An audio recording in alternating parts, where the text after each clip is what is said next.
পাতুরি তো অনেক মাছের অনেক রকম পদ্ধতি খেয়ে দেখেছেন। একবার এই মাছের পাতুরি বানিয়ে একবার খেয়ে দেখুন, খুবই ভালো লাগবে আর সুস্বাদু। নতুন কোনো বন্ধু আসলে চ্যানেলটাকে সাবস্ক্রাইব করবেন আর ভিডিওটাকে লাইক করবেন। দেখুন পাতুরিটা একদম খুব সুন্দর দেখতেও হয়েছে আর খুব সুন্দর সেদ্ধ হয়ে গেছে। চলুন পাতুরিটা আপনাদের বানিয়ে দেখাই। খুব সহজ পদ্ধতিতে পাতুরি বানিয়ে দেখাবো আপনাদের। কী মাছের পাতুরি এইটা আমি বানাচ্ছি আপনারা দেখে কমেন্ট করে জানাবেন। মাছকে আমি ভালো করে ধুয়ে পরিষ্কার করে নিয়েছি। দেখুন একদম পরিষ্কার করে নিয়েছি ভালো করে ধুয়ে। মাছটা দেখে বলতে হবে কিন্তু দর্শকরা কী মাছ এইটা। প্রথমে আমি এখানে নুন দিয়ে দেবো পরিমাণ মতন, আর দিয়ে দেবো হাফ পিস লেবুর রস দিয়ে কিছুক্ষণ আমি মাখিয়ে রেখে দেবো। ভালো করে মাখাতে হবে যাতে নুন আর লেবুর রসটা প্রত্যেকটা মাছের গায়ে যেন লাগে। দিয়ে আমি কিছুক্ষণ এখানে রেখে দেবো মাছটাকে নুন মাখিয়ে। দেখুন মাখানা হয়ে গেছে, আমি রেখে দিচ্ছি কিছুক্ষণ। এবার আমি মশলাটা রেডি করে নেব। এখানে সাদা সরিষে নিয়েছি আমি 25 গ্রাম, আর নিয়েছি কালো সরিষা 25 গ্রাম।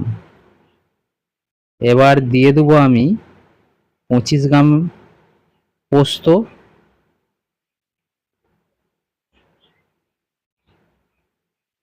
আর দিয়ে দেবো 25 গ্রাম কাজু, ভাঙা কাজু আমি নিয়েছি এখানে।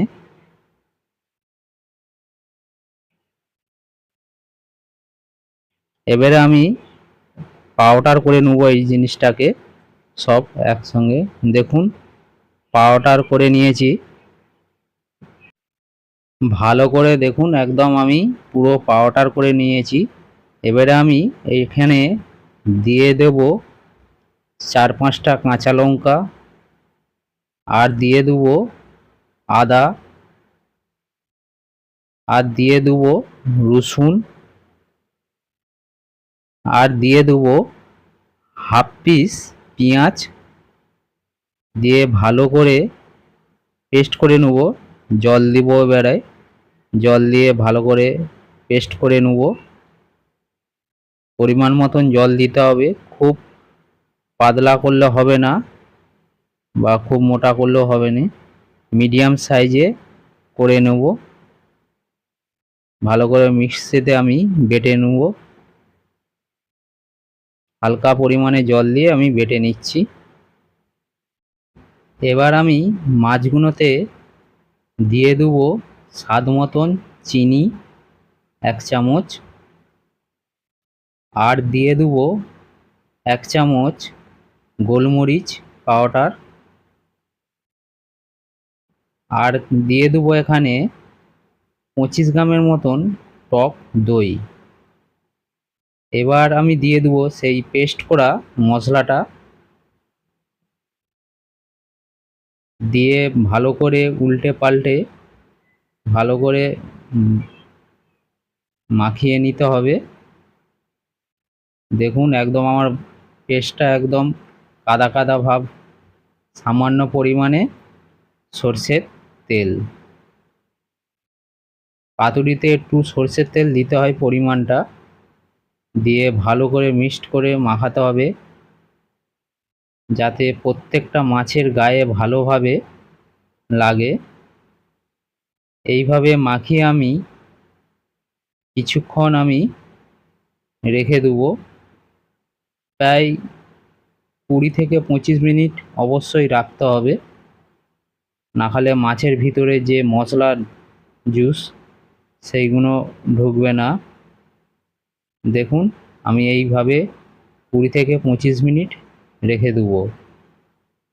এদিকে আমি জল গরম করতে দিয়ে দিয়েছি, আর কলা পাতা ঠিক সাইজ মতন আমি কেটে নিয়েছি। এই কলা পাতাগুলোকে আমি জলেতে কিছুক্ষণ আমি সেদ্ধ করে নেব। একদম কচি নরম কলা পাতা নিয়ে হয়েছে, এইভাবে দেখুন সেদ্ধ করে নেব। এখানে আমি একটা ঢাকনা দিয়ে দেব যাতে সেদ্ধটা ভালো হয়। কিছুক্ষণ পরে আবার ঢাকনাটা আমি খুলে দেখছি, কলা পাতাগুলোকে আস্তে করে উল্টিয়ে দেবো আমি চিমটির সাহায্যে। ধীরে ধীরে উল্টোতে হবে, কেননা কলা পাতা ছিঁড়ে যেতে পারে বা গরম ভাপ হাতেও লাগতে পারে। ধীরে ধীরে উল্টে দেবো। আমি এখানে আবার চাপা দিয়ে দেবো কিছুক্ষণের জন্যে, যতক্ষণ না হাফ সেদ্ধ হচ্ছে পাতাগুলো। কিছুক্ষণ পরে আবার আমি খুলে দেখছি, দেখুন কলা পাতা একদম সেদ্ধ হয়ে গেছে, আর কলা পাতার কালারটাও কিছুটা চেঞ্জ হয়ে গেছে। আমি চিমটির সাহায্যে আস্তে করে তুলে আমি জল ঝরিয়ে নেব। এবার আমি একটা হাঁড়ি বসিয়ে দিয়েছি, হাঁড়িতে আমি জল দিয়ে দিচ্ছি, এক মগ হাফ মগের মতন এক মগ জল দিয়ে দিয়েছি। দিয়ে আমি কিছুক্ষণ ঢাকা দিয়ে দেবো যতক্ষণ না জল গরম হচ্ছে। আর এদিকে জল গরম হতে হতে আমি একটা এই যে সিলভারের ছাঁকনি করে নিয়েছি, এটা বাড়িতেই বানিয়েছি। এই ছাঁকনিতে আমি মাছটাকে ভাপাবো। এবারে আমি মাছটাকে রেডি করে নেবো কলা পাতাতে। খুব সাবধানে করতে হবে, কেন কলা পাতা ছিঁড়ে যেতে পারে। প্রথমে আমি এক পিস মাছ দিয়ে দিলাম, দিয়ে কিছুটা গ্রেভি মাছের উপর দিয়ে দেবো। এবারে আস্তে করে ভাঁজ করে দেখুন, ধীরে ধীরে ভাঁজ করতে হবে। আস্তে করে ভাঁজ করে নিচ্ছি আমি, দু ভাঁজ করে আবার ঠিক বিপরীত সাইজে আবার পাট করে দিলাম। অনেক সময় পাতুরিতে সুতো বাঁধা থাকে, খাওয়ার সময় খুলতে খুবই অসুবিধা হয়। আপনারা এই পদ্ধতিতে পাতুরিকে না বেঁধে এই পদ্ধতিতে ভাপাতে পারেন, খুবই সুবিধা হয় খাবার সময়। আর একটা আমি করে আপনাদের দেখাচ্ছি, দেখে নিন। এই পদ্ধতিতে পাতুরিটা বেঁধে ভাপাতে দিলে খুবই সুবিধা হয়, খাবার সময় না খেলে দু হাত লাগাতে হয় না, সুতো বাঁধা থাকলে দু হাত লাগাতে হয়। দেখুন ধীরে ধীরে পাট করে দিলাম, দিয়ে আবার একটা এইদিকে সাইড দিয়ে ভাঁজ দিয়ে দিলাম। ব্যাস, খুবই সহজ পদ্ধতি।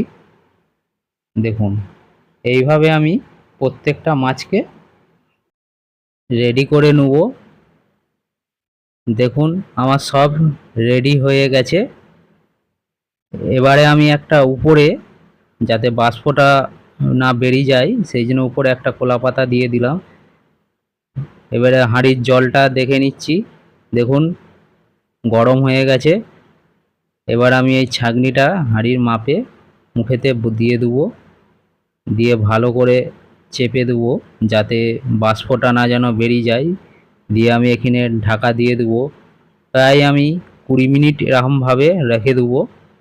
20 মিনিট পর আমি খুলে দেখছি, দেখুন কি সুন্দর সেদ্ধ হয়ে গেছে মনে হচ্ছে। পাতাটা খুলে দেখতে হবে, আস্তে করে খুলতে হবে, খুবই গরম। হ্যাঁ হয়ে গেছে, আমি লাবিয়ে নেব। দেখুন লাবিয়ে নিয়েছি, দেখুন আস্তে আস্তে খুলছি, গরম আছে। মাছটা খুবই সেদ্ধ হয়ে গেছে তো দেখে তো মনে হচ্ছে, তবু একবার ভেঙে দেখতে হবে কেমন সেদ্ধ হয়েছে। হালকা করে ভেঙে দেখছি, দেখুন একদম সেদ্ধ হয়ে গেছে মাছ, একদম রেডি। বন্ধুরা পাশে থাকবেন আর এই পদ্ধতিতে বানিয়ে খাবেন মাছটি, নাম হচ্ছে সিলভার কাপ মাছ। আপনাদের প্রথমে বলিনি, শেষের দিকে বলছি। আর কমেন্ট করে জানাবেন, আর চ্যানেলটাকে সাবস্ক্রাইব করবেন, নিত্য নতুন ভিডিও দেখতে পাবেন। ধন্যবাদ।